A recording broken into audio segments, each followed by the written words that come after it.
you played internationally as well. What was it like playing overseas in Italy and China? How different is it from the NBA? And do you see more, in the future, do you see more international players coming to the NBA as well? Oh yeah. I definitely the NBA is international. Hmm. It is what it is. We're actually trying to work on getting an American pro league because the NBA is just international, Hmm. right? So, with that being said, um, it's a good thing. So many great players around the world. Hmm.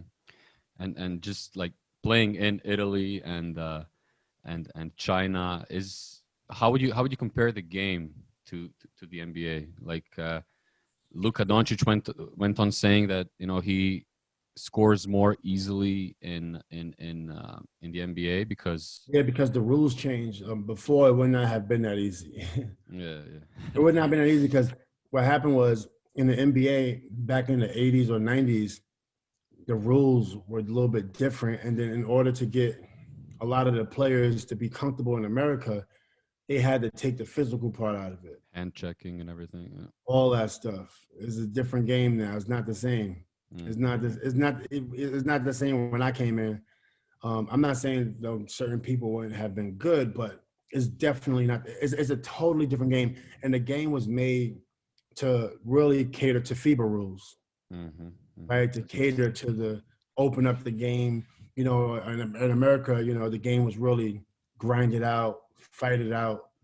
Whereas overseas, a lot of shooters and different things, skill, Mm-hmm. passing, different things. Mm-hmm. So it's a totally different game. But and then also overseas, I played overseas. It's tough to score overseas because of the rules.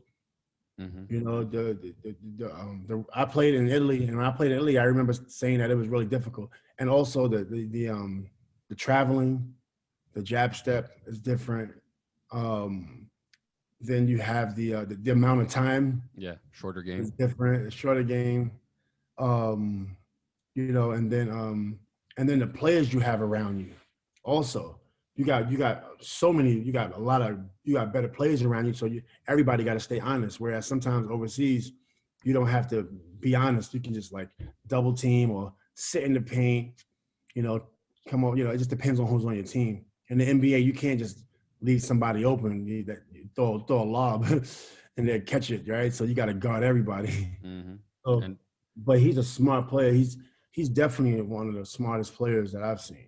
Luca, Yeah, definitely. did you envision him having such a great start, to his NBA career when he came in? Um, the problem is, I know I couldn't tell. I wasn't really watching basketball like that. So when I seen that he was drafted, I did look at some highlights, but I don't spend enough time watching prospects to know if they're going to be good or not. When they get into the league after the first or second year, or Mm-hmm. depending on after your first big year, then I'm like, oh wow, this person's pretty good. Luca had a first big year. Mm-hmm.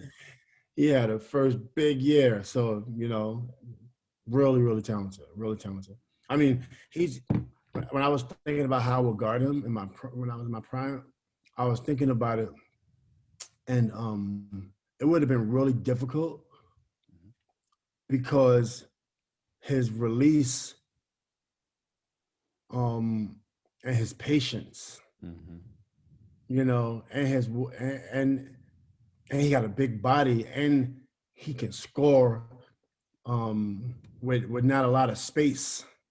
Mm-hmm. um it would have been it would have I think it would, I would have had to been on my A game. I was watching this game, and I always see how I'm playing against LeBron, how would I play against Durant, how would I play against, like, I don't know, Tatum, or these guys, these good guys. I'm always like visioning that, and yeah, it would have. I don't know if it would have been as easy as I would have liked it.